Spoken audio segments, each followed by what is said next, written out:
Those who face eternity easily forget what a lifetime means, what an ending means. You know it doesn't have to be this way. No, Kunavine, it does. They need me.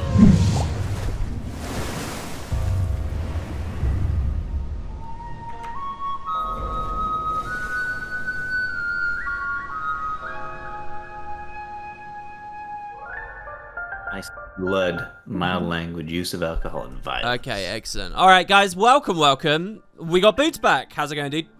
I'm good. How are you? Not bad. What are we doing here today? What's the idea? I don't know. It's been a while. Yeah, it's been yesterday. Boots was on 2 videos yesterday, guys. If you missed him, you should check them out. We were talking about the our new theories for the elite spec icons. Did you see, Boots, by the way, that people have some very different ideas to us?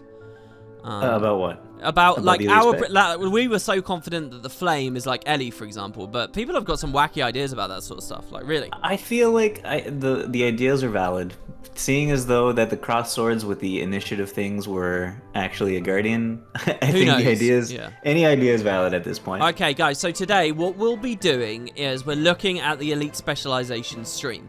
It was an hour and 20-minute long stream, and I'm just going to run through it here with Boots, and we're going to talk about what we see, like, kind of react to it. We should have streamed it live on the day. I was asleep during it, didn't even think about the idea.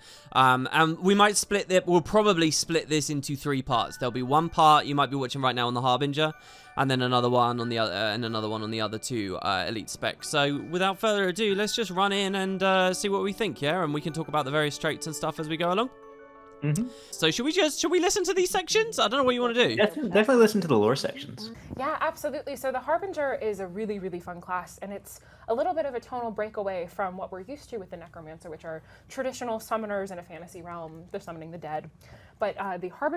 Okay, can I just say, I don't even agree with that. I don't even agree that Necros are defined as summoners. And I don't agree that the Harbinger is a tonal breakaway either. Do you? I mean, I'm not going to be too picky on this video, I promise. But really?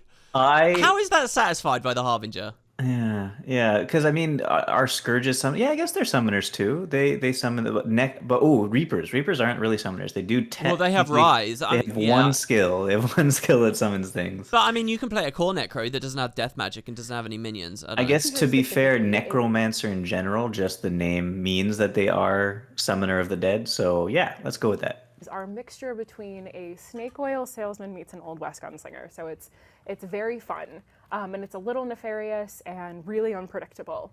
But in Cantha, people have discovered that you can extract ancient magic from the jade as a result of the jade wind. And the Harbingers, who are also very adept alchemists, have realized that they can take that energy and imbue it into their elixirs as well as their bullets for their main hand pistol. And the result is incredibly deadly and noxious, and I think players are going to have a lot of fun with it. So that general concept, what she just said there, I think that they can copy-paste and may actually be copy-pasting for a ton of the elite specs. Like, you literally say all that stuff about the Dragon Jade and, oh, they can utilize it, except the Harbinger's putting it in their elixirs. And yeah, they're actually literally putting the physical form of the Dragon Jade in their elixirs. While yeah, and you can see the Jade shards in their animations and stuff too, right? Yeah. Well, maybe the Elementalist like just siphons the power of it or something. Yeah, or the Golomancer is, I don't know, doing something juggernauty. I hope so. Well, let's take a look and have Cal run us through how it works.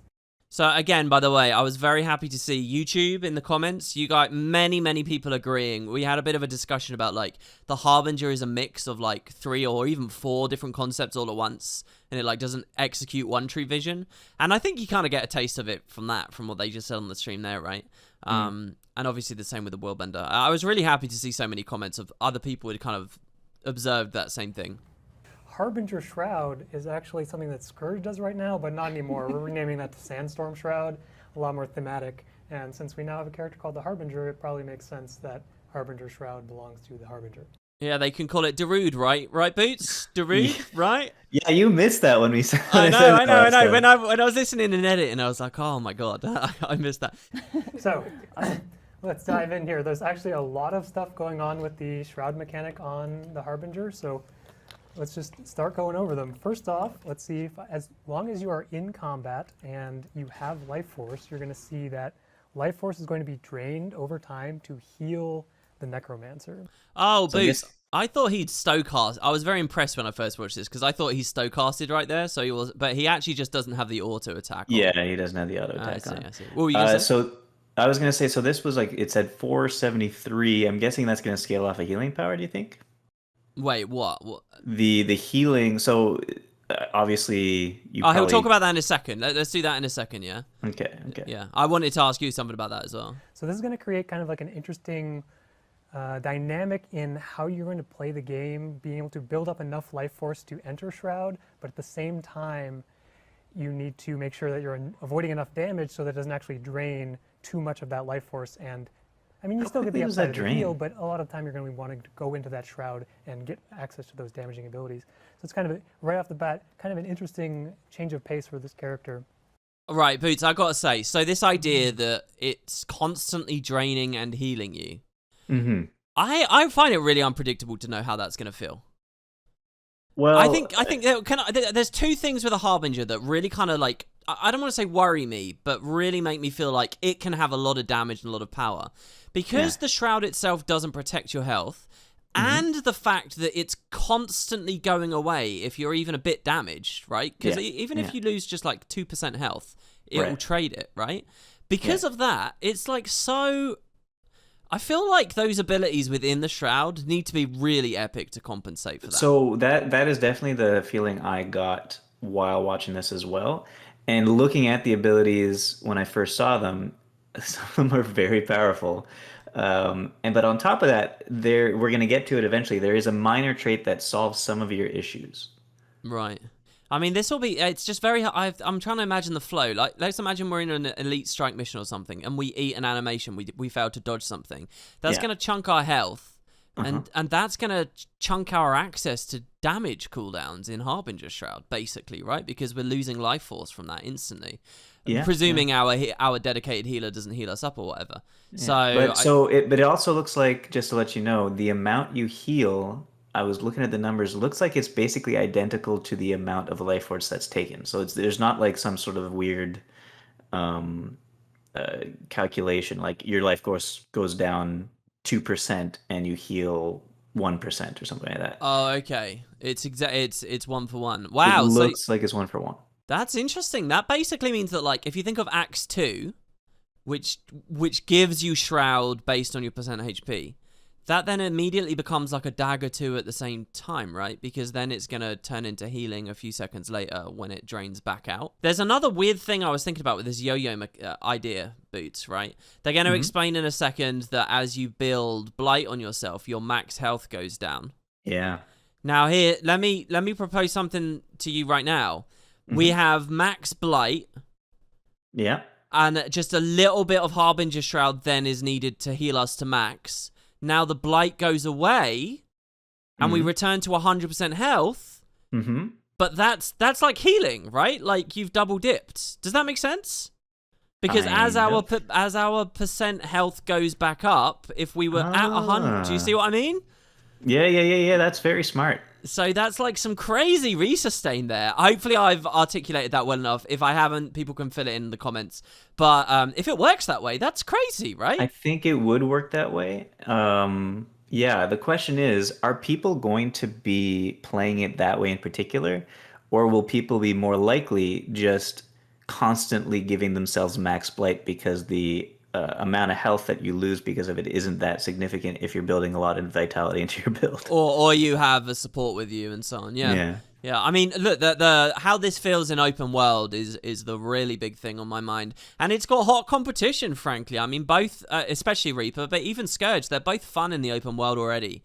So yeah, I don't know. All right, it's true. Just the fact that if you put a lot of blight on yourself, the amount you need to heal goes down, so the amount you're going to be losing of your life force goes down quite a bit. Exactly, yeah. The other thing I wanted to say about the Blight thing, he's not even talking about it yet, but when we see the UI and so on for it, it feels like they could do like a deep wound and stuff in the game now. You know, Guild Wars 1 deep wound, where that's like reverse barrier. It's the same thing, right? So I wonder whether enemies will inflict Blight on some of us, like whether you're this profession or not, or Blight-like mechanics.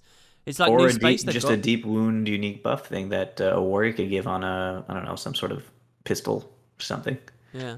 There's no real animations for Blight, by the way, like there was with Barrier. Barrier felt a little bit more fleshed out. I don't think there's an animation for Blight, right?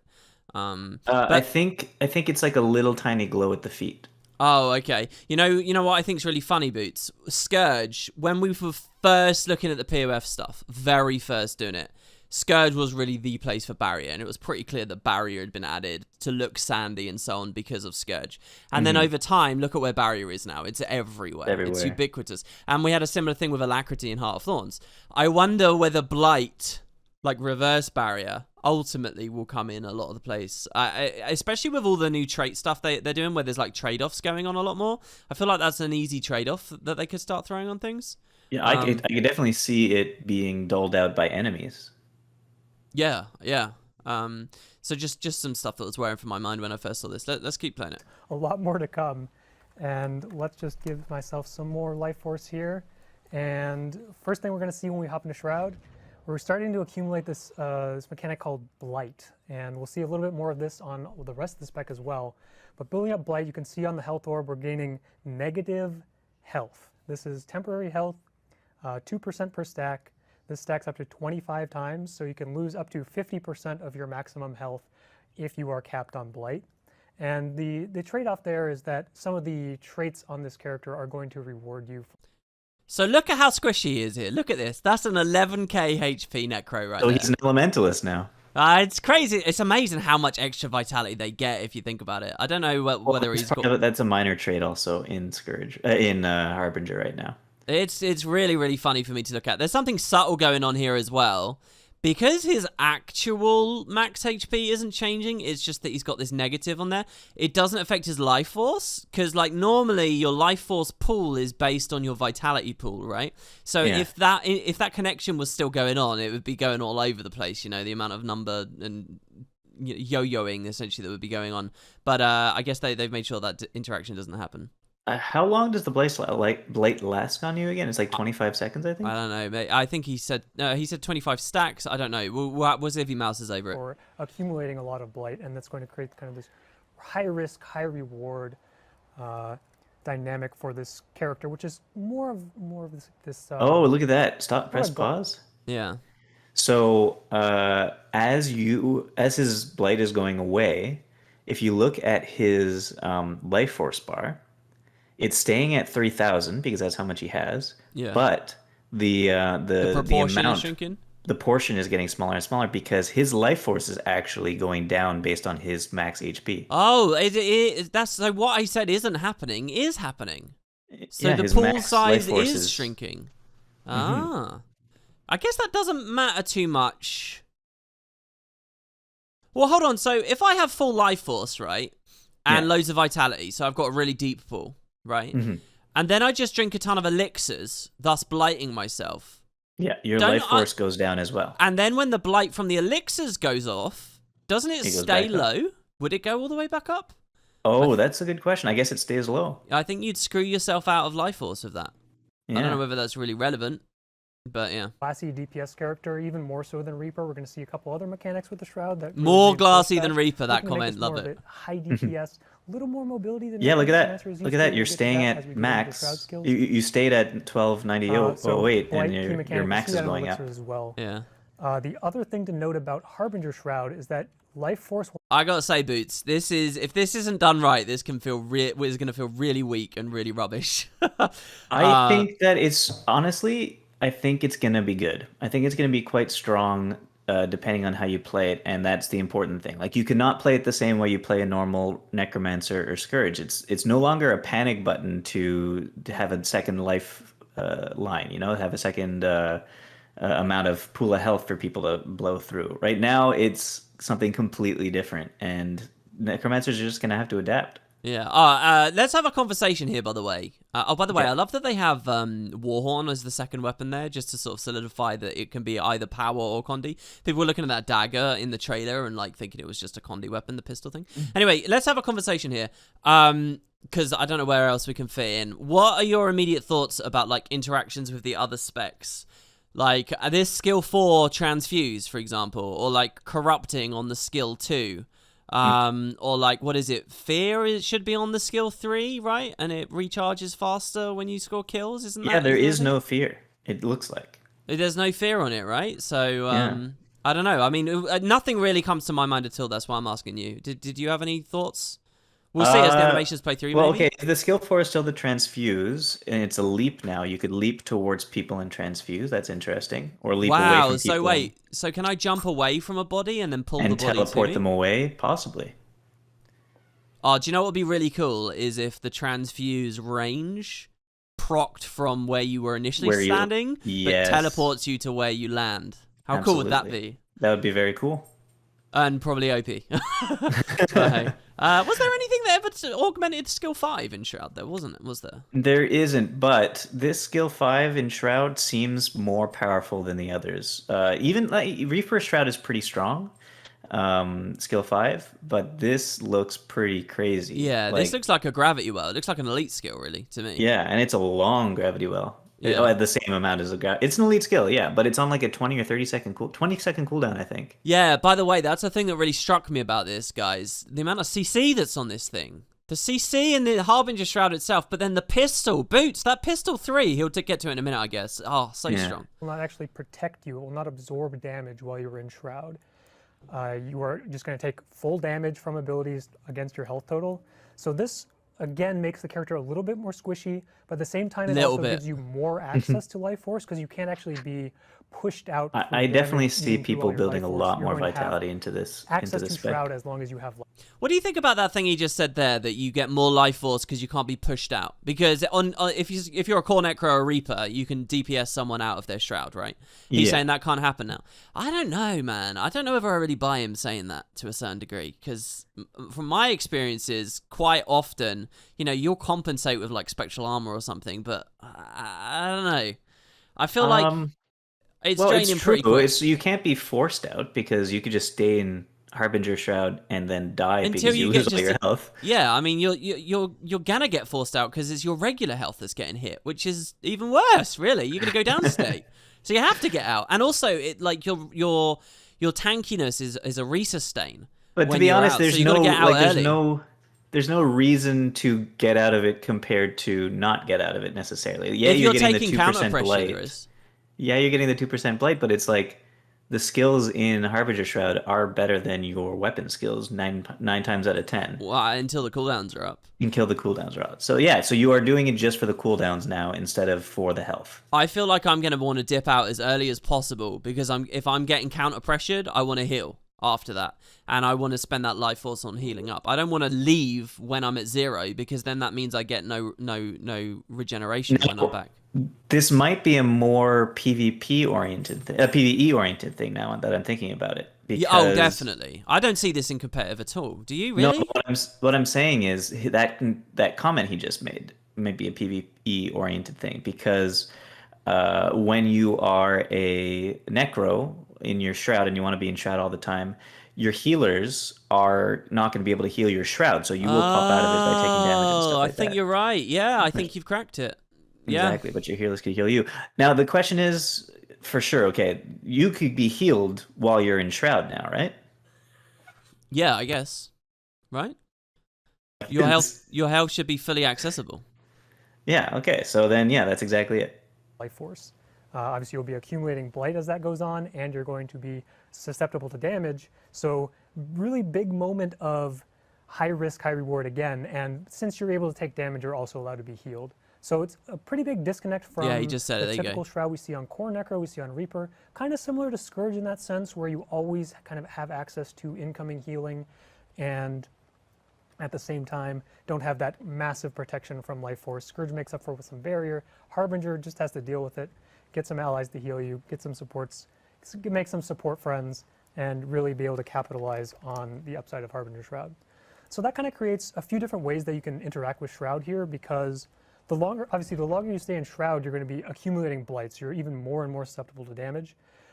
So sometimes you might want to just pop in, use all your abilities, which we will cover very shortly, but we just show off super high level. Here's some buttons to press. So Yeah, there you go. Look at this. This is insane, man. This is crazy. So it's like a 5 target, like life size. The animation here, by the way, is totally different. He Yeah. uses it again later, and it looks different. What's going on there?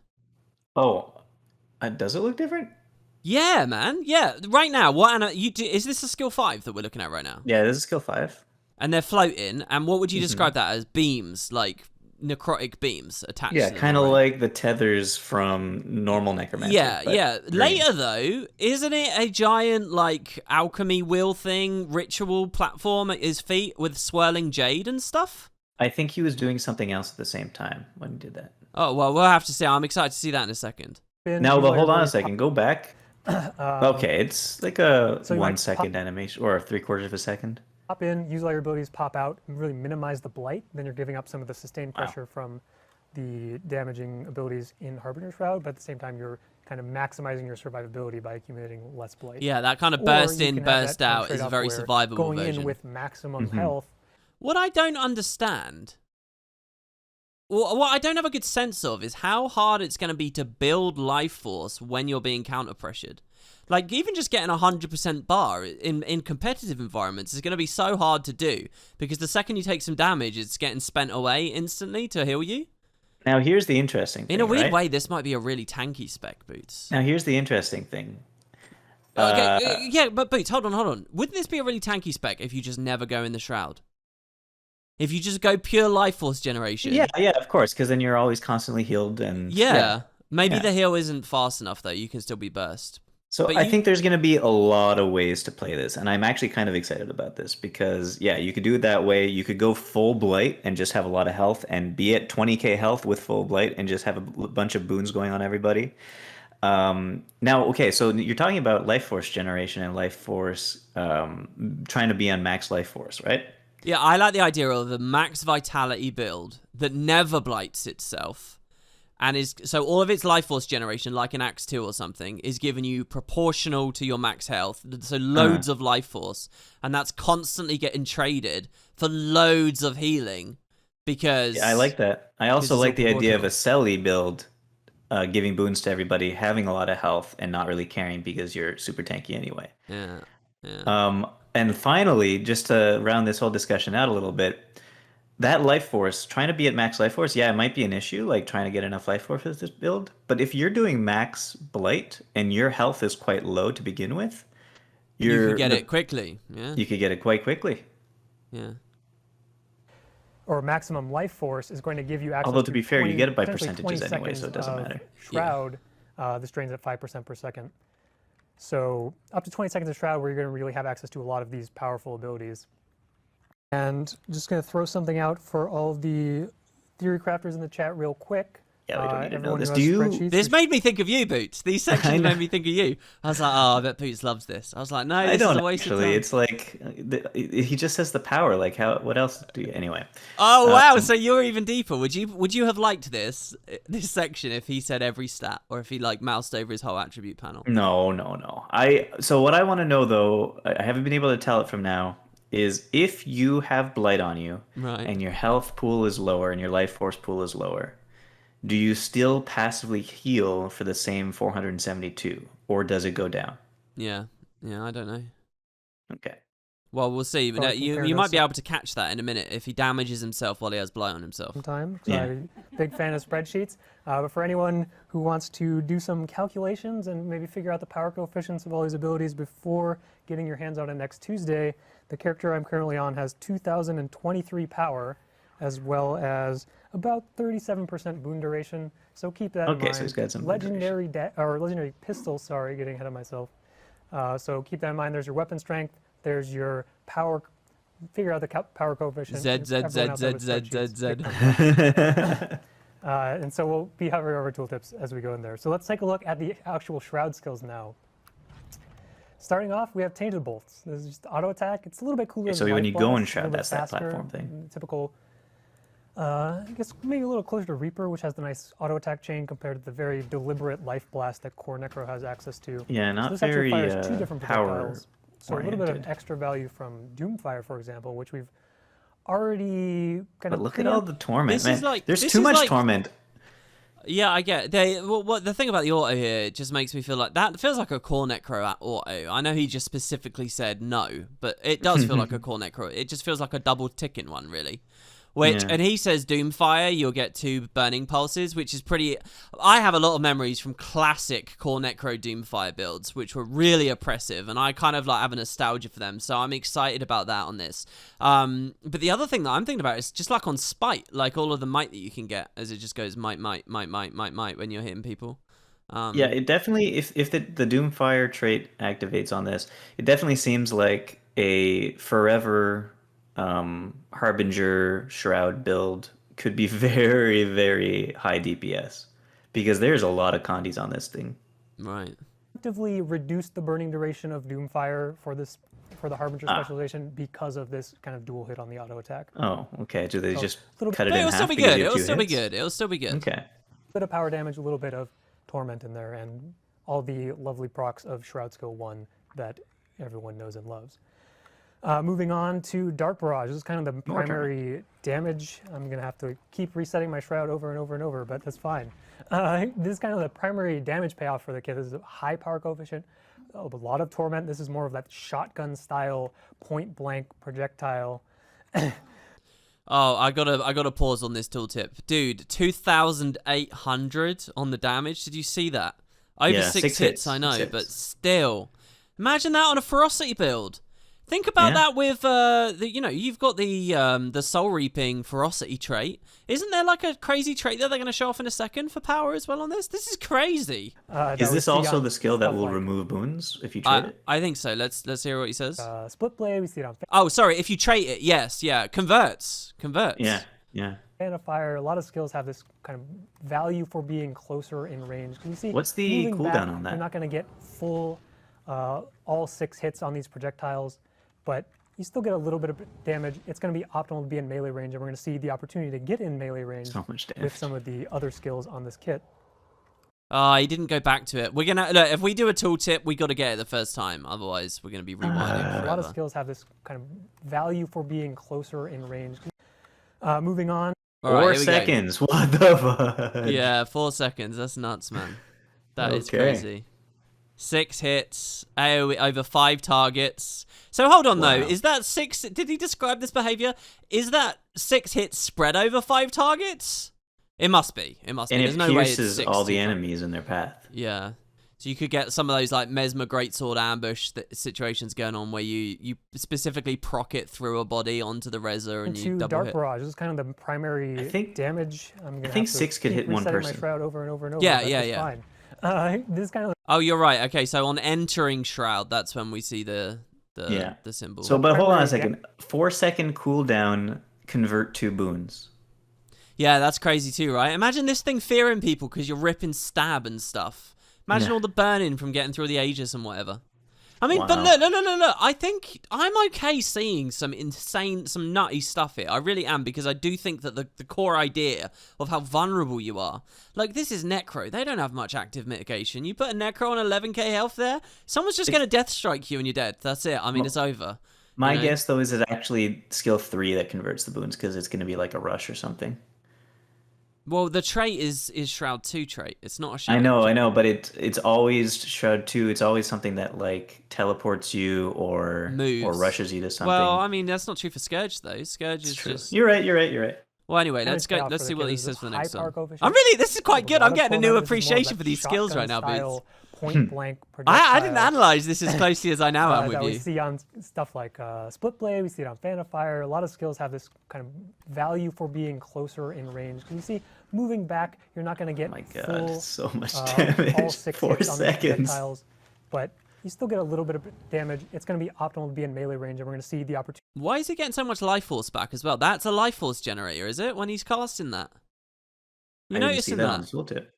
It does say on the tooltip. That's crazy. Usually, let's see, Reaper has it on auto, and everyone else has it on the 4, right?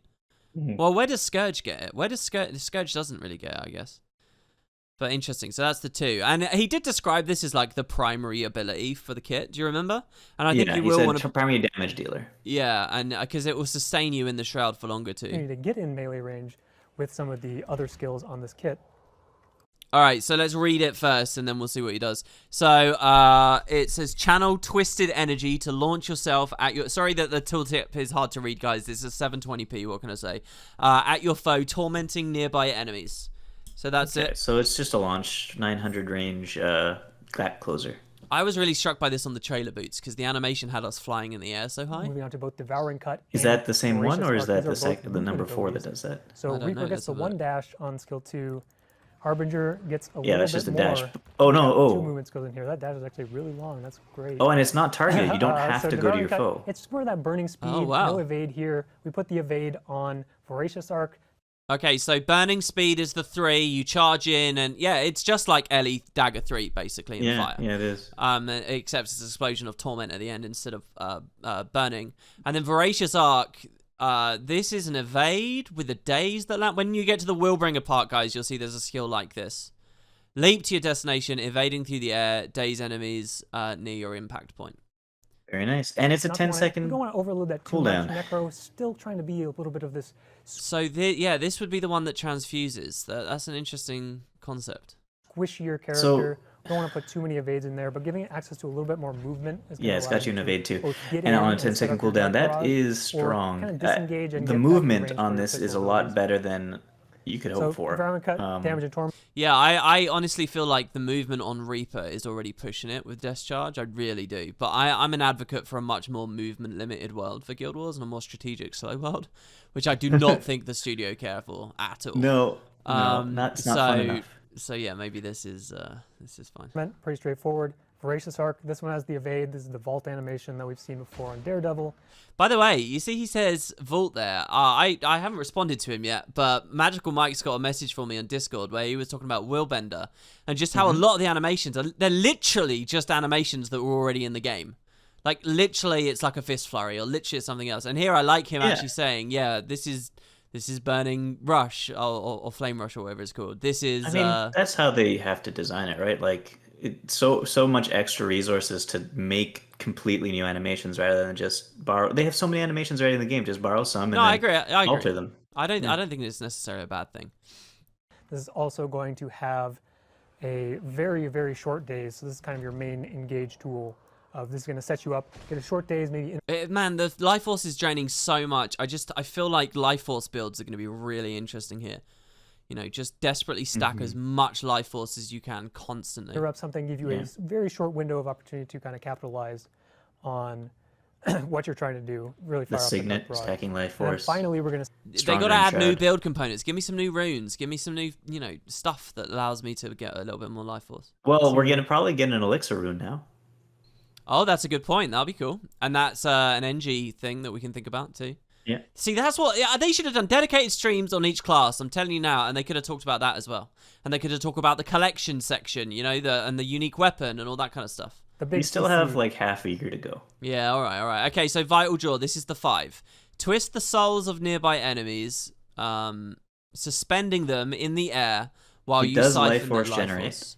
Gain life force for each target struck. You can hit 5 people. Is going to tick 4 times, life force each time, in 3-second float on 5 targets. And also, that's an instant float. If you think about like a gravity well, it's you get a little bit of a tick in right before the big float. Oh, or is it a knockdown at the end? Whatever. And it does damage, but this is PvE, so Man, just think about like Spectral Grasp, Vital Draw. Just that little combo right there. yeah. It's just so nuts. The Spectral Grasp even prepping you for your Harbinger Shroud. Vital Draw on skill 5. Not uncommon for Necro to have. No, see, look. Now the giant thing's on the ground. Yeah, look at I that. think it got cold last time. Yeah, you're probably right. CC skill on skill 5. We've seen it with Executioner's Scythe on Reaper and Tainted Shackles on Necro or Core Necro. Vital Draw, probably the most powerful. We have like Probably. 3-second float. This also gives you a little bit of life. 20-second force as well, cooldown, so it gives guys. you a little bit more time in here if you're hitting. Yeah, but I don't know. That seems like one go around to me. You'd have to go like 5, 2, 2, 2, 2, as much as you can to stay in. But here's the thing: there's no cooldown. It's a very good point you just made about the 20-second cooldown, because the fact is you can just leave Harbinger Shroud instantly if you want, and then pop back in 20 seconds later. Exactly. Maximum number of targets. This is a AoE 3-second float, so really big potential to set up Dark Barrage, set up pistol skills, hit this, Dark Barrage, get out, press skill 2, Weeping Shots. We'll get to that real quick. You have a lot of opportunity to set up both yourself and your teammate with that. I really want to play this now that I've looked at these skills a lot closer. I'm a lot more excited about it. Harbinger Yeah, trying to honestly, really in balance the PvE, risk you might reward just be in aspect. Harbinger Shroud the whole time, but I'm in think- yeah, in PvP, it's gonna be one of those pop it, hit your big damage dealing or escapability. Just hit the 5 and things leave. Yeah. and leave. Yeah. Yeah, dude. Suddenly I'm like, I like the idea of this in a competitive space. Suddenly I'm like, oh, I can imagine just being like really tanky and regen-y. And then if someone jumps on me, I just dip in and use that 5 and a 2 and then dip out again. This could actually kind of be like a quasi roamer as well, because the mobility? you have on a 6-second cooldown you have that flame rush thing, and also the leap on a like 10. And you can cooldown. dip in and out to get them real quick. As long as it's just, can you get the life force back? That signet, the life force signet, I see You pairing don't. with this So, really well. by the way, there is a minor trait that says you don't actually need any life force. Oh, you're right. You're right. Dude, yeah, there's a Harbinger trait that you can always get in. So you can use that one animation whenever you want it, and it can be your roam skill. Mhm. I don't know how strong you'll be getting to the node or to the objective and what this as well, but wow. All right, let's just keep listening. Of no health coverage with life force, and also the just increasing blight mechanic, and trying to make sure that the Harbinger Shroud kit is strong enough to really warrant that. And we'll see how that actually ends up playing out once you guys get your hands on this in the beta. So next, The design of this is very much what we wanted out of a Necromancer. Remember we were discussing Necromancer before, and we're like, we really want something where you sacrifice stuff to be more powerful. And that's exactly what this is. To me, though, that wasn't really a mechanics thing. That was a flavor and theme thing, and I don't feel that. For me, it was a mechanics thing. For me, it was a theme thing, and I don't see that. I want it to be like self-bleeding. I wanted vampirism. I wanted, sucking life. I wanted that kind of stuff. I wanted orders and like chunking my own health with flat damage. This is all a little bit more obfuscated than that, and it doesn't get me going in the way that I wanted, to be honest. Doesn't wet your whistle. Got it. The pistol kit.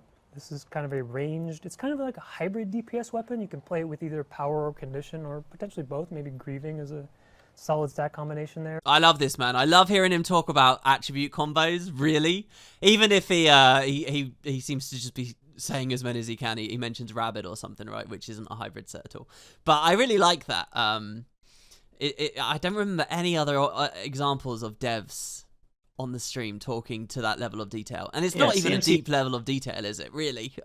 But it is one that feels new, at least. Yeah, he definitely knows his stuff.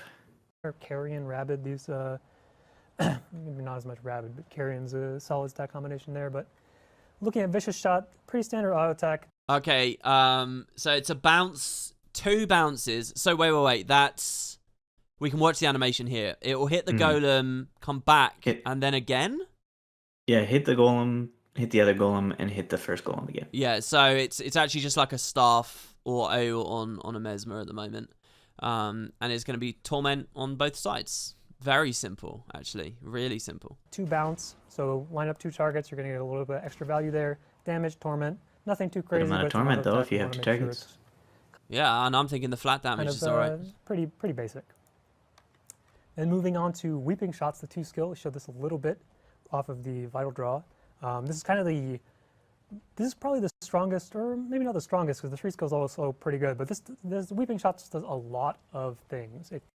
Okay, it does a lot of things, he says. So we got pierce enemies with corrosive bullets, torment and vaunt. Man, it's just torment everywhere. I actually kind of like that it's just torment everywhere. I really like the idea of distinct specs that kind of own...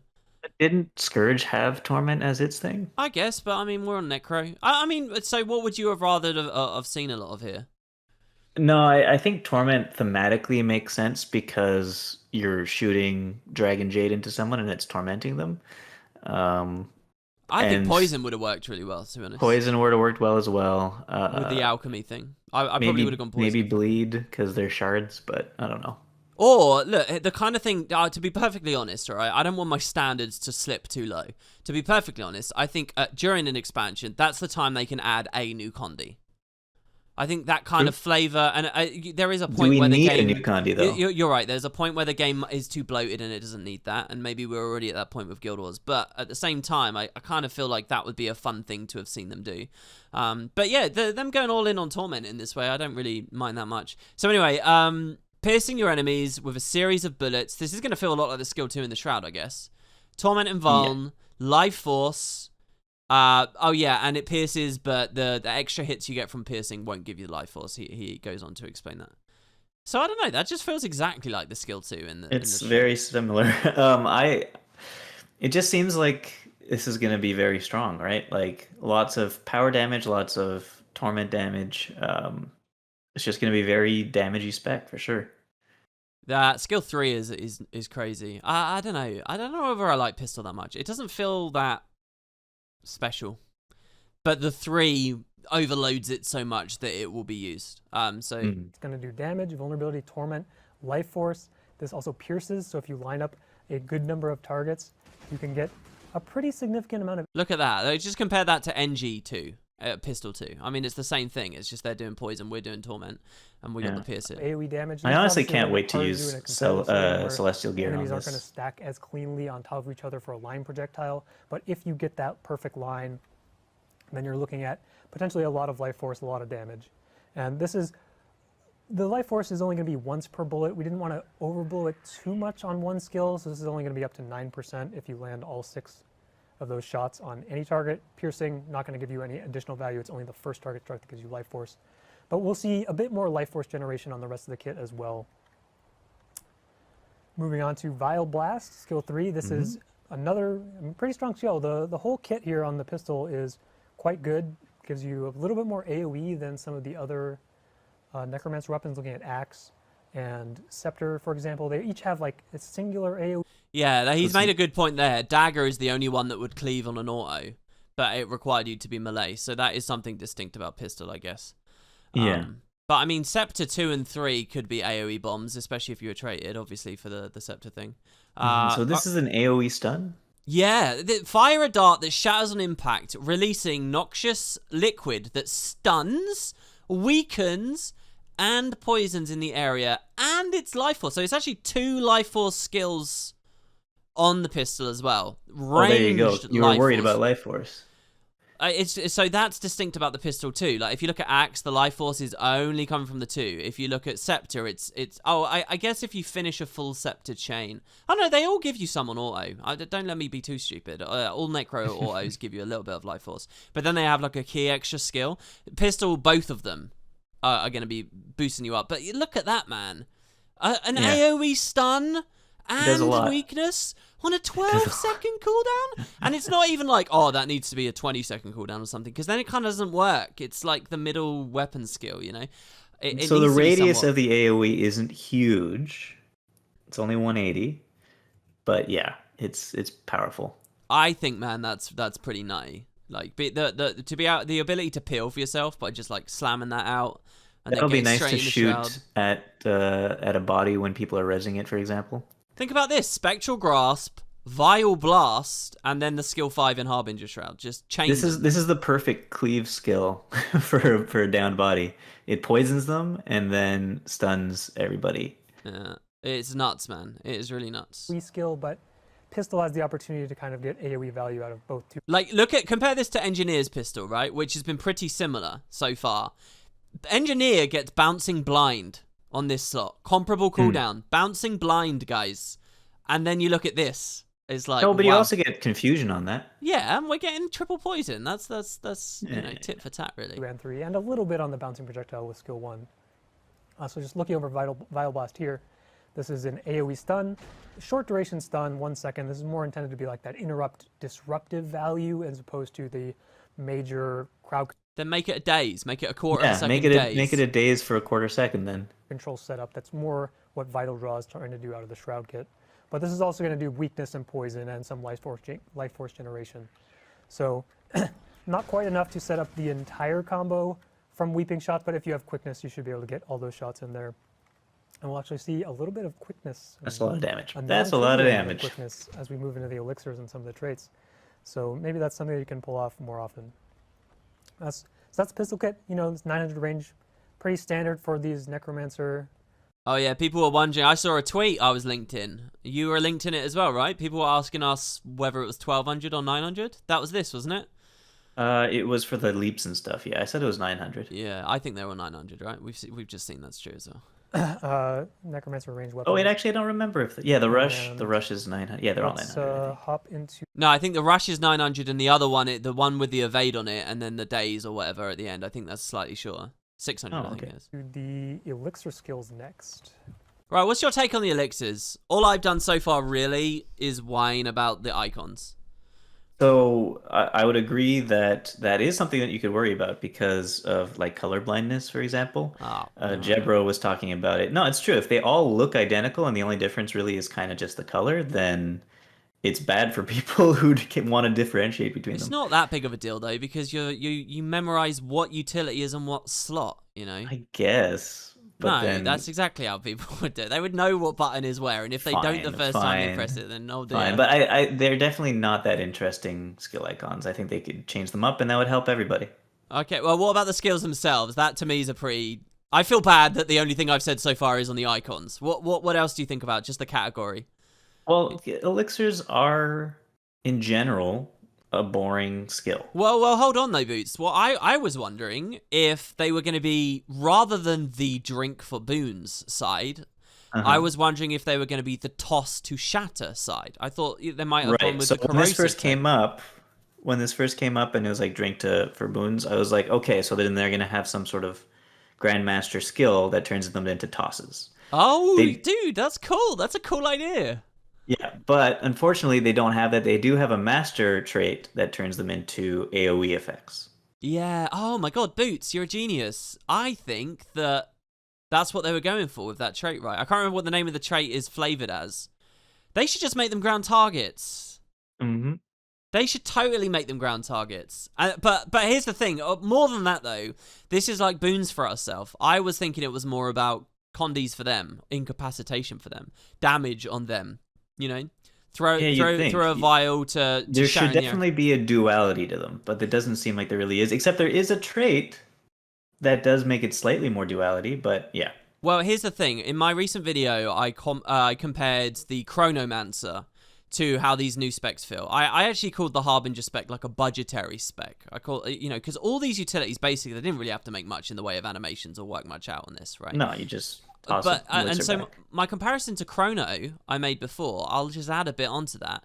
Chrono got wells. Does that mean they did the most basic thing? Well, no, actually, they did like a ticking pulse type thing and then a final pulse type thing. They're still wells, but there was like a whole new dimension to them. So I was kind of hoping for that with elixirs too, because elixirs are pretty basic. So maybe they add a new dimension to them. Maybe they're like a really interesting kind of ground targeted AoE that on shatter now do something extra. I don't know. A bit like what happened with the Chrono Wells. But really it is just press and gain boon and blind. Yep. That's what they've gone with. Very straightforward. Yeah. So elixirs, skill type we've seen before in engineer. This is, we're going to see a lot of boons. We're going to see a lot of. The other issue is what do you think the rune could be, by the way? Sorry. What do you think the rune could be? Yeah, elixir. When you use an elixir, gain 1 second of swiftness. I don't know. I was gonna. You stole my joke. I was gonna do a lame one as well. I was gonna say cleanse 1 condi when you drink an elixir. No, they can't do that. They already did that for shouts. They already did that. So, unfortunately. Oh, when you use an elixir, gain 1 second of super speed. That's actually that might happen. That one. Yeah. All right. Well, by the way, that kind of makes me think about the whole Trapperoon situation, which is the same thing, except also stealth and stuff too. So Blight, and so by putting blight onto all of these elixirs, it kind of gives us the ability to push them a bit more above rate in terms of what amount of boons they're going to give, because they're also going to have that downside of negative. Yeah, so that's a decent amount of blight. So you get 10% life force though too from that. Vigor and healing and life force and a little bit of blight. Yeah. And then we'll get to a few more exciting skills here. Elixir of Risk, 10 might stacks and Fury, more of that offensive option. A lot. Can I just say here, right? When I look at these, I'm like, ooh, do I want to run these utilities? They kill my max health. Yeah. So so blight. I'm really when we get to the trait section in a second, I really want to see big compensation on Blight. Because do you find it interesting that Blight has no inherent effect? Yeah. Like, it's all done through traits. There is no inherent effect that's good. It's just... And that's, again, why I think you might find it on enemies. I think that you might be getting blighted in PvE because there's nothing good about it. Probably. Now, the interesting thing about Blight, okay, so is that there is a maximum amount of Blight you could have, which is 50% of your health. Yeah, 25 stacks. So when you say, do I want to use these elixirs because of that damage, of the amount of health you're losing, you need a big trade-off for it. Yeah, you do. So they definitely made these powerful. Like 5 seconds of quickness every 25 seconds on a utility skill is pretty good. It's not great, No, but it's this pretty is good. rubbish, Boots. This is awful. 10 seconds it's- of swiftness. Wait until it's traded, though. But my point is, 50% negative health doesn't matter if your build is designed around if you're always already having. If you could just ignore it, if you could have 50% max blight all the time and not care because now you could use all your skills without even thinking about it, yeah, it's fine. Even then, I understand everything you just said. And I think that's valid for those builds that will feel that way. And I don't doubt there are going to be builds that feel that way, especially like Strike Commission builds. Even then, though, that's a boring utility to me. I have to say. Yeah. I kind of feel like the only way that's not a boring utility is if I'm doing it because I want the blight, because I'm in a situation where I want it, even though there's risk there. So, Well, that's there because they want to make this able to give 100% quickness uptime. Right, which is we'll get to in the traits, right? You sound very enthusiastic about. And then combine that with Elixir of Anguish. This is going to be first source of quickness that we see here. Getting some notes on the... it's a good call. Take a drink. Him drinking is going to make me drink here. Me too. Anyone who knows, first source of quickness that we're seeing in this kit also gives you a little bit of swiftness. Who cares about that? Quickness is the awesome thing here. You run a little bit faster. That's fine. That's fine. Everyone sees quickness, and that's what you want to see here. So, you can pop Elixir of Anguish, Elixir of Risk. That's a lot. Quickness, Might, Fury, big damage potential. A lot of boons. We'll see a little bit more coming in from. He said he had 33% boon duration, right? Exciting. Or 26 maybe. Even, didn't he? Moving on No? to Elixir of Not much. Bliss. This is another life force source. So So these are base 4 seconds duration. Removes 5 resolution, for condies. example. A little bit of resolution on top in case you have more condies on you. Then he's going to reduce some of that damage. To me, I'm just like, okay, one of these is Elixir U. Life force They generation. feel So very let's much probably like apply the NG blue. Elixirs. Let's put resolution. Why not? But you don't get to toss them. One more utility skill to get to before we get to that elite. And this is the stun break of the kit, Elixir of Ignorance. Stun break resistance. Nothing too It's okay. crazy, but 25 seconds. We'll see the CDR trait in cooldown reduction trait in the trait line once we It's not get great. there. It's okay. So this is potentially a pretty low cooldown. So at the cost of a little bit of blight, you have access to a pretty reasonable stun break option here. Dude, I mean, just think about that. A stun break that's killing your max health, giving you resistance, Yeah. I'm It should not probably give you sure. protection. I'm not, yeah. I'm not sure about this stuff. I mean, we'll see the traits. And finally, we are going to see, what is the name of the skill again? Elixir of Ambition. Super long tooltip. So this one's ridiculous. This applies to every boot in the game. 25 might. This skill is super powerful, but at the same time, we're looking at 10 stacks of blight. So this is minus 20% maximum health. Yeah, but who cares? Oh my, that's because you've got the very all or nothing mindset with your min-max concepts. Like, maybe we're not in a world where we're constantly on max. But it's max base. Okay, listen to this. Just that. If you just take that elixir, right? And your base health with no vitality is 22,000. Now you're down to 18,000. You're back down to what you are at the beginning of a necromancer. And your protection has compensated you for what you just lost anyway. Yeah, exactly. Dude, I never noticed this. I didn't I saw it was all boons. I didn't realize, and he said it out loud, 25 might as well. 25 might. So it's all boons, 25 mites, 5 stacks of stability. They should have gone 25 stab just for the funs of it. And it's 5 seconds. So I think it's 4 seconds without any boon duration, I guess. Unless he was saying he had expertise, not boon duration. I don't know. But the point is, holy... I think it is hilarious. base 5, actually. I don't think he has boon duration. I think he only has expertise. So like I was saying about being a roamer maybe with this build, yeah, you run into +1 someone, give your teammate 25 stacks of might and all the boons, have fun. Yeah, it is pretty low duration, but imagine at 100% concentration with that. Yeah. That's crazy. 10 seconds of quickness, 10 seconds of max might out of nowhere. And, you Yeah. know, the durations are things I really like the Elite. I like all of the Necro Elites. I think they're brilliant. that we're going to be looking to tune. Some of these have been adjusted for competitive modes already. We've seen the strength of abilities that apply a large quantity of boons. and we Okay, wanna so make this sure is going to that be lower in this skill PvP. feels Yeah. very powerful, but at the same time, to justify the trade-off of Blight. So maybe going a little I just got to say as well, I really hope End of Dragons has more Condi pressure against us so that all these boons feel really valuable and interesting when I'm using them in Cantha itself. bit crazy to start it out, but you know that's what betas are for. We want to see really how some of these things play out, some of the mechanics that are a little bit less known, like Harbinger Shroud is a very unique take on how Necromancer plays. So it'll be really exciting to see how that actually plays out once everyone gets their hands on it. We're also going to see a little bit Hey, of doesn't a that potential boon second support minor, option for the major Harbinger, minor which is trait there, something that Necro look like a hasn't butt really had plug? access to before. A little bit, I guess. It's so small on the screen, I can hardly. It could be anything. It could be I a wonder leaf. what it's called. I want to know what it's called. It's called Butt Plug of Death. That's what it's called. Scourge dipped its toe a little bit into that support role, more on the barrier side, and a little bit of might, a little bit of Connie Cleanse in there.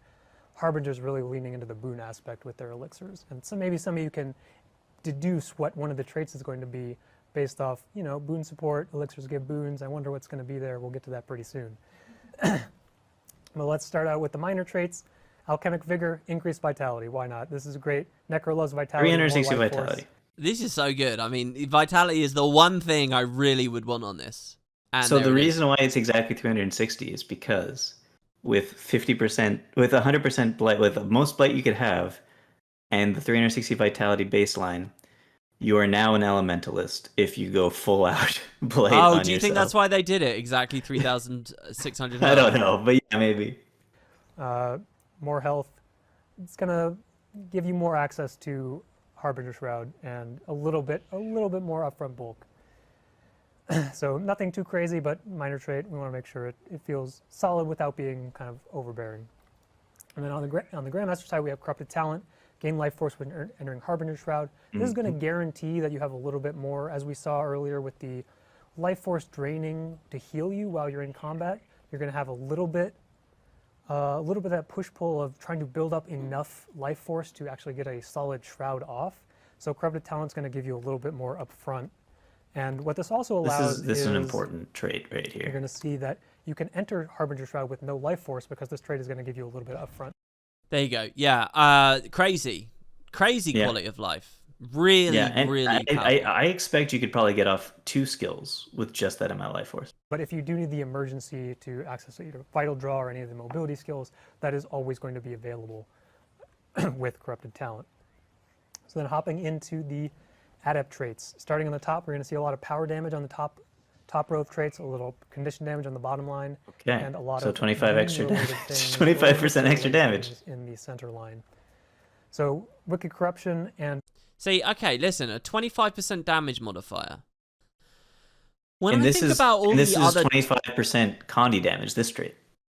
Okay, that's fine. When I think about all the other traits that already exist, which are 20%, Mm-hmm. they're already pretty abundant. My gut is, genuinely, that I want more compensation. Excuse me From though, blight. 20% extra damage traits are generally Grandmaster traits. Yeah, This is no. You're right. But it is still only the only modifier, right? For the straight up damage. There aren't any additional. It's not like we get to pick another one at GM later. That's it. So it's kind of arbitrary Yeah. whether it was GM or Fine. Adept. Fine, So- I agree, but I'd like to point out that these traits are, number one, they're adept. Number two, you take them when you're making a build that is around the fact that you're not gonna care about the amount of blight you're taking. Yeah, what's the middle one? Let's Septic see. Corruption. These both are the blight payoffs, looking at 1%. Look at this though. Poison on 0.5% Shroud skill 2. Does in- that mean 6 stacks of poison? I guess so. I really want to see, by the way, that when you take this trait, Septic Corruption, I want to see the animation for Shroud 2 change. You know what was so cool about Doomfire on Core Necro? That it changed the animation of the bolt. I like new animations. I like physical differences. So I kind of want to see that, but he doesn't demo that, I don't think so. It probably doesn't PvP happen. and World v World, because this goes up to 25%.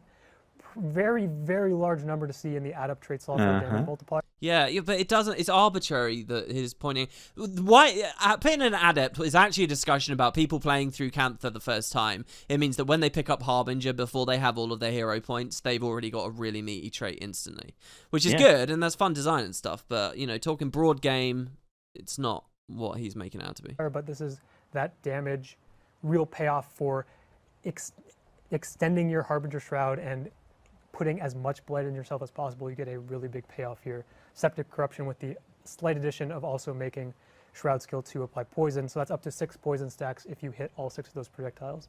There you go. And in the middle here we have Vials, and I pronounced it this time. And this is the Elixir cooldown reduction. This one doesn't do anything particular with boons, but this is going to be a little bit more disruptive. Get that slow and vulnerability on nearby enemies. So, look at the duration of slow, first of all. Okay, so what is that? It's very small. 6 seconds? 6.25 seconds with his expertise? What do you mean? Yeah, it's 6.25, 3/4 seconds. So he has the expertise on him. So it's probably baseline 5 seconds of slow. And if you're not caring about that much about using elixirs because of the blight, you don't really care about that much. This is, and it's an AoE skill, right? 240 around you whenever you use an elixir. This is, permanent slow on all your targets. This is a lot of slow. You're right. That's a hell of a lot of slow. This is very strong. Again, I like the idea of this doing an animation that shows like the thing shatter around our feet or whatever. Does it do it? He's going to demo it. When you use an elixir. I don't think it does. Oh, he doesn't show it off. That sucks. That sucks. I think it's just a blank. You think it's just a what? Blank. Like a blank. I honestly thought you cut out. I looked over at Discord there to see if you'd been disconnected. All right. I made a little hand gesture too when I said that. Blank. Brilliant. Implacable Foe. He says gain stability when entering Shroud. So that's free instant stability. That's not also a stun break, by the way. Necro already has a trait that is stun break plus stab. It's called Foot in the Grave, I think. Yeah. So it kind of overlaps a bit with there. But here we see, aren't there 3 conversion traits in this rung, Boots? It's ferocity out of vitality, and then something else out of something else, and something else out of something else. My question to you, more number crunch inclined than me, is it all going to be off of vitality, though? Well, my question to you was, when you saw this, were you captivated about any other stat attribute combos that lean into the conversion? It's like, oh, I can run Seraph Gear, or I can run Plague Doctor, or something. Will I finally run Rune of the Worm? Will you run Rune of the Worm? Just that's like all stats out of vitality, right? But that's what I like. I like the idea that each of them is a different flavor of conversion. So there are 3 flavors of Harbinger build, all of them using like a different amulet or a different attribute combo in PvE. I wouldn't be surprised. I actually didn't read all these tooltips for the conversions. I wouldn't be surprised if they all convert from vitality. Well, let's have a look. They're very strong, by the way. What is that? 13%? This one in particular is very strong. Stability on your F1. And your F1 you could use even if you have no life force. It's very strong. Yeah, and then the ferocity. Who doesn't like ferocity? I like the idea. I'm going to definitely try out a power Harbinger nice and early. I'm not that keen on the Condi side of it, but a power one, I want to see how it hits. Into the master tier of traits, we have Implacable Foe, Stability on Harbinger Shroud. So this Foot in the Grave. Yeah, I think chat blew up at him, unfortunately, on that one. Everyone misspeaks sometimes. We used to do this for all Necros. Doesn't exist anymore. It's like, Harbinger seems I would like do that 100 times out of solid 101. spot to give a little bit of stability back on Shroud. Reaper has it on their skill 3, so giving Harbinger access on a trait really kind of enables that more diving, deep melee play. I don't agree with their logic there, by the way. Reaper has it on their skill 3 because they're like a melee bruiser, like God when outnumbered kind of themed spec. That's not what the Harbinger's themed around. So why, I don't like the idea that it's there just for parity with Reaper. It's not a Reaper. Style of get into Harbinger Shroud. And Foot in the Grave already exists. Get some stability, dive in, use my abilities, and then potentially get out or just try to survive outside of that. This also gives you a little bit more ferocity based off vitality for that, just a little bit of extra power damage. Down on the bottom, we're going to see pistol cooldown reduction. So this is actually something you could take regardless of. It's vitality again. So this is expert. So it's, do you want ferocity or do you want expertise? We're doing a vitality build, guys. Everybody's going vitality. Yeah. You're gonna have so much health on this as well because you're already a necro with that miner. Yeah, remember my 40k warrior build? Yeah, I remember. Yeah, we're gonna be doing some 60k builds now. Vitality infusions and everything. By the way, pistol skills even more reduced recharge. One of the biggest signs of beta balance to me is the cooldown stuff on pistol. It's got to go up, I think. Build, but there's also the expertise. Like when you trait that, what is that? An AoE stun every what, like 9 seconds or something? What, like what? Pretty fast. Vitality conversion to kind of incentivize condition builds a little bit more, but obviously anyone who's going to be using the pistol might see this as a viable trait, get more life force generation from 2 and 3, more stuns, just more access to those pistol skills. This could definitely slot into any kind of build. Yeah. Then here in the middle, here is kind of the boon support payoff of the elixirs. Elixirs are now AoE. Okay, pause it for a sec. Okay, AoE elixirs, and if you've comboed both traits, they're AoE elixirs that are also spamming slow. Yeah. Now, on top of that, though, the conversion here is crazy strong and could be ridiculously strong even in PvP, because Vitality already is baseline 1000. So the concentration baseline without any extra Vitality is 130 concentration. But on top of that, you get 360 Vitality baseline in this trait. And you're a necro, so you're a necro, and you don't really get that many sources of concentration anymore in PvP because of the ammies and stuff. But you do get a lot of Vitality amulets that you still have access to. So you're thinking like a carrion amulet?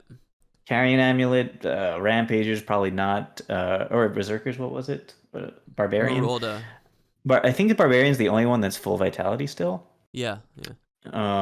So yeah, you could get a lot of concentration now from this trait line. Yeah, I'm thinking a carrion Harbinger that runs elixir stuff. Yeah, I could see that. Concentration on top. So this is something we've seen before, like Soul Beast stance share and stuff like that. So looking at, I mean, obviously Elixir of Ambition is the huge payoff here. If I come over to these golems that are my good friends, I can give them... This is just crazy, man. Yeah. Imagine stealthing up before a fight in World versus World or in PvP or just playing with your friend. You know, you're going to play through the expansion co-op. But imagine like stealthing up, you group together and you just pop that and you're about to burst in at the start of a team fight or you know, fighting a boss or whatever with this. Yeah. Every boon in and then a boon thief comes in and rips them off of you. Shared, so this is me taking on a little bit of blight and giving a giant pile of boons to all of my allies. This is like this is a super powerful trait. Like we see with the Soul Beast stance share, we see some duration. Yeah, I'm surprised that's not Grandmaster. What the hell were the Grandmasters again? Reductions. This is just I forget 100%. now, but everyone gets the full amount. I was This is confused definitely that something this that was could a come down in the Grandmaster. future if it turns out to be too powerful. But we really want to see how this plays as we're trying to. If it turns out to be too powerful. I mean, that's what the really betas are enable for, the man. Lancer to be kind of this boon support character with Harbinger as Yeah, we're going to play the beta and find out nobody runs this. We're all willbenders. It's fine. something that it hasn't really done a whole lot of before. Grandmaster traits. We're going to see kind of a common theme, common mechanical theme between the three of them, but they're all going to be, again, more in those power condition or what boon these are. duration type, boon support type of builds, rather. Okay, so cascading corruption. Power is increased, while in Harbinger Shroud, you gain an aura that pulses each interval. Oh yeah, I remember seeing. I remember seeing this and thinking, "Oh, this is cool." Again, because it's like a transformative thing, but it was really lame in action, actually. Well, every 3 seconds, an extra 500 damage isn't so bad. Yeah, I think that's rubbish, man. The interval's boring. There was no fun animation on it. It was lame. I mean, the cripple feels good for like utility. Yeah. It's a long cripple as well, by the way, 4 seconds that pulses that regularly. I didn't really like this that much, I have to be honest. I think the idea is beautiful, but the implementation feels very wanting to me. Starting with cascading corruption. This just gives you a little power up front, and also it's going to create this area effect around you while in Harbinger Shroud that deals power damage and a little bit of cripple. I'm not saying it's bad, especially with the cripple. But as like a pressure and as like a fun, flavorful thing, I don't know. And especially in PvE, I don't care much about cripple. So this is really another reward for staying Did they? in Shroud Yeah, it for a changes the long amount animation, of doesn't time. it? You're going to get this No, it continual doesn't. damage pulses. Excuse me. So it's a slow pulse. just Maybe get if a it was little 2 bit of extra seconds. pressure, reward you for building up this blight, staying in this shroud for a long time.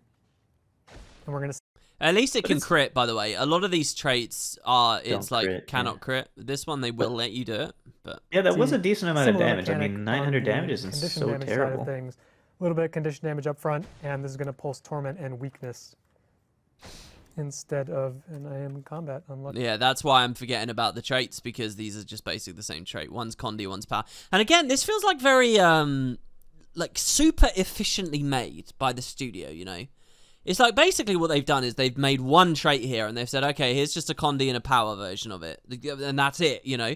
And I'm not saying that's necessarily bad. I actually think that's very wise, but it does leave the... Ultimately, I think this spec feels less rich than the other ones. I think though that this is something that they have done for all, so at least so far for all the elite new specs ones. coming, the new Yeah. ones. Yeah, the top line is power, the bottom line is Condi, the middle line is some kind of other thing. And that's fine. I've always complimented one line power, one line Condi, one QOL or whatever. I've always complimented that. But the idea of taking the exact same concept and just flipping it a little bit, I don't know Yeah, if it is that's a now too, a little bit too bland. Okay.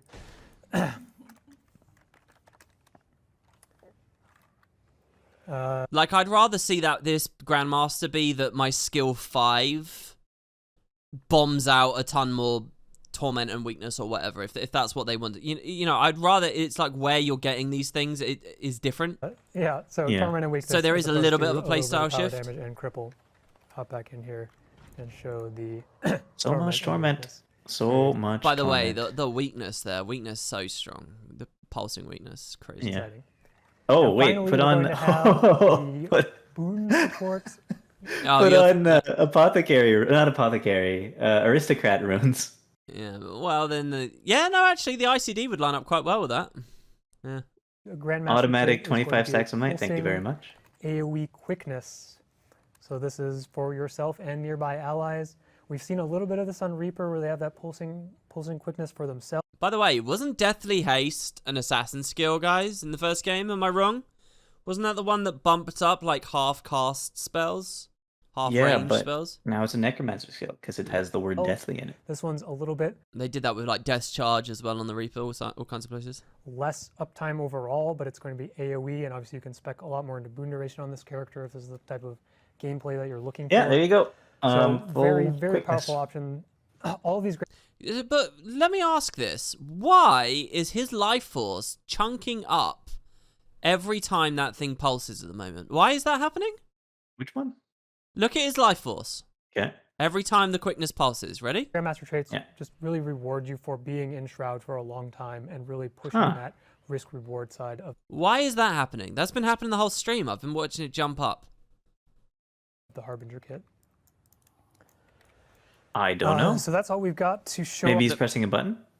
Maybe? It felt really consistent. Let us know in the comments if we missed that, guys. off for the Harbinger here. Obviously, there's a lot more to dive into in terms of like gameplay and rotations and all that good stuff.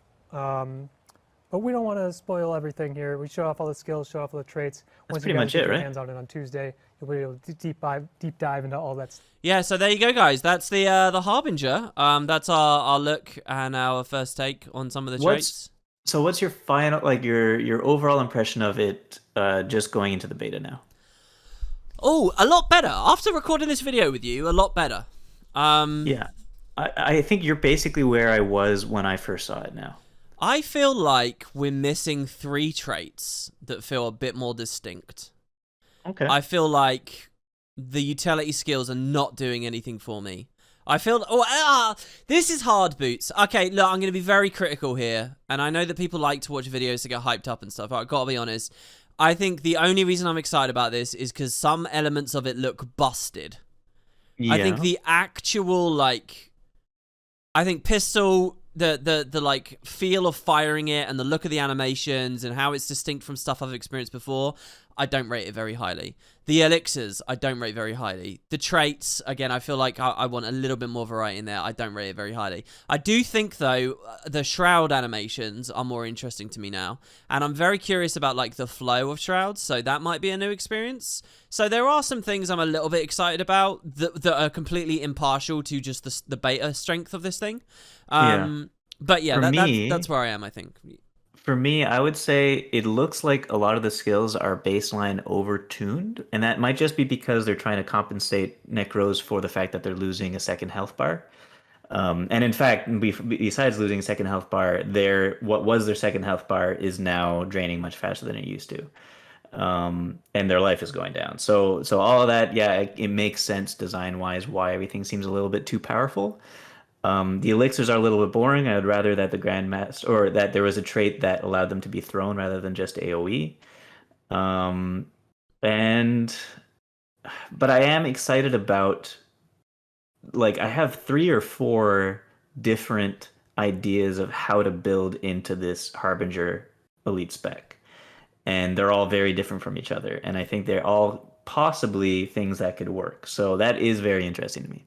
Yeah, and I think that corresponds very well. I'll compliment that. What you just said, you've got like 4 distinct ideas. I've got at least 3 distinct ideas, and they align very well with the lines. Now, that has not always been true in the past. Often when I'd see like a Chrono or a Druid or whatever, it's like, okay, I kind of get one sense of a playstyle, one sense of a fun build here. On this, I really do get... I definitely want to try a power concept. I kind of want to try something really bruisery. You know what I want to do most? I want to play with lots of life force generation, lots of vitality, spectral grasp, lots of big AoEs and CCs and stuff. So yeah, there you have it, guys. Let us know what you're looking forward to with the Harbinger down below. Thanks very much for coming on, Boots. Keep an eye out on the channel, and we'll be continuing to keep you guys company up until Tuesday when these things are in our hands. So thanks, everybody. We'll see you soon. Bye.